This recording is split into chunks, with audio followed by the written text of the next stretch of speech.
کے غیر قانونی طور پر یورپ جانے والے مزید پاکستانی کشتی حادثے میں جاں بحق ہوئے ہیں۔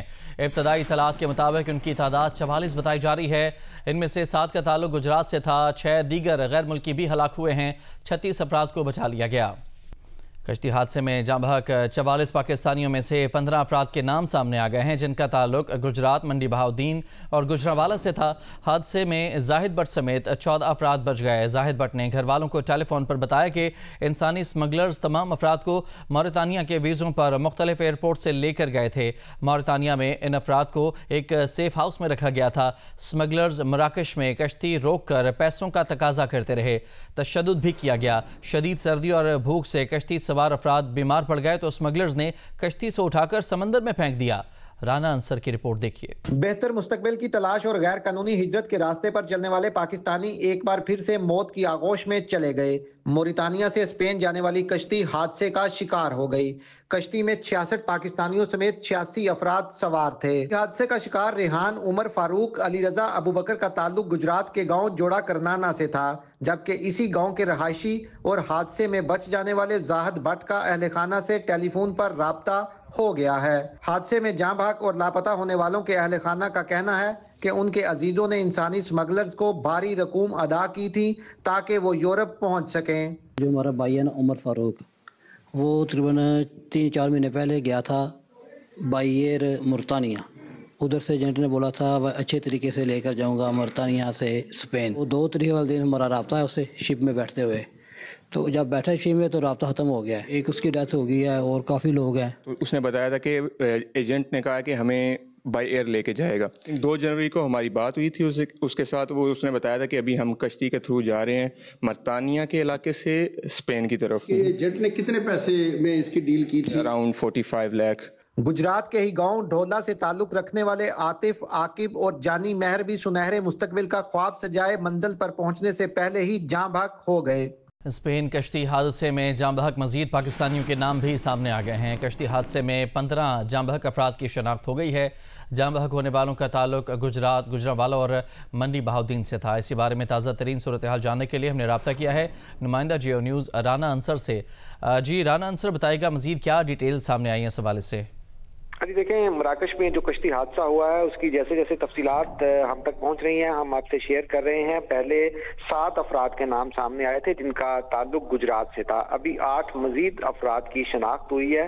جو نئے نام سامنے آئے ہیں جو کشتی حادثے میں جاں بحق ہوئے ہیں اس میں گجرات کے رہائشی 3 مزید افراد کے نام ہیں، جن میں کیسر اقبال، کسنین حیدر اور رئیس افضال کے نام ہیں۔ منڈی بہاؤدین کے رہائشی سجاد علی کا نام ان میں شامل ہے اور گجرانوالہ کا محمد وقاص ہے۔ اسی طرح سفیان علی، ارسلان خان اور محمد اکرم کے نام بھی ان افراد میں شامل ہیں جو کشتی حادثے میں جاں بحق ہو گئے ہیں۔ اور کشتی حادثے میں جو زندہ بچ گئے تھے ان میں پہلے گجرات کے زاہد بٹ کا نام سامنے آیا تھا۔ اب جو مزید افراد کے نام سامنے آئے ہیں ان میں گجرات کا ہی رہائشی سید مہتاب الحسن ہے۔ اسی طرح شیخو پورہ کے 2 افراد کے نام ہیں جن میں مجاہد علی اور محمد عدیل کے نام شامل ہیں۔ دوسرے جو افراد زندہ بچ گئے ان میں عزیر بشارت، شمیر گل، محی الدین، حسن علی، غلام مصطفیٰ، خالد وسیم، اقبال عمران، حسین مدثر اور محمد خالق کے نام شامل ہیں۔ ابھی مزید جو نام ہیں وہ سامنے آئیں گے۔ ذرائع کا یہ کہنا ہے کہ جاں بحق پاکستانیوں کی تعداد کشتی حادثے میں زیادہ ہے۔ جو زندہ بچ جانے والے پاکستانی تھے ان کو مراکش میں انٹرویو کیا جا رہا ہے۔ FIA گجرانوالہ نے بھی مراکش سفارت خانے میں رابطہ کیا ہے اور ان سے یہ کہا گیا ہے کہ جو زندہ بچ گئے پاکستانی ہیں۔ موریتانیہ کے قریب کشتی حادثے میں پاکستانیوں کی ہلاکت سے متعلق مراکش میں قائم مقام پاکستانی سفیر رابعہ قصوری نے کہا ہے کہ کشتی ڈوبی یا ڈبوئی گئی، ان افواہوں سے متعلق ابھی کچھ نہیں کہا جا سکتا۔ جیو نیوز سے گفتگو میں کہا کہ مراکش کی جانب سے 10 پاکستانیوں کے نام دیے گئے ہیں۔ کشتی حادثے میں 40 پاکستانیوں کی ہلاکت کی تصدیق نہیں کر سکتے۔ سب سے پہلے تو میں یہ کلیریفائی کر دوں کہ یہ جو 40 لوگوں کی نیوز چل رہی ہے یہ ٹھیک نہیں ہے۔ ابھی تک ہمارے پاس جو موراکن اتھارٹیز نے ہمیں لسٹ دی ہے اس کے مطابق 10 پاکستانیوں کی ڈیتھ ہوئی ہے۔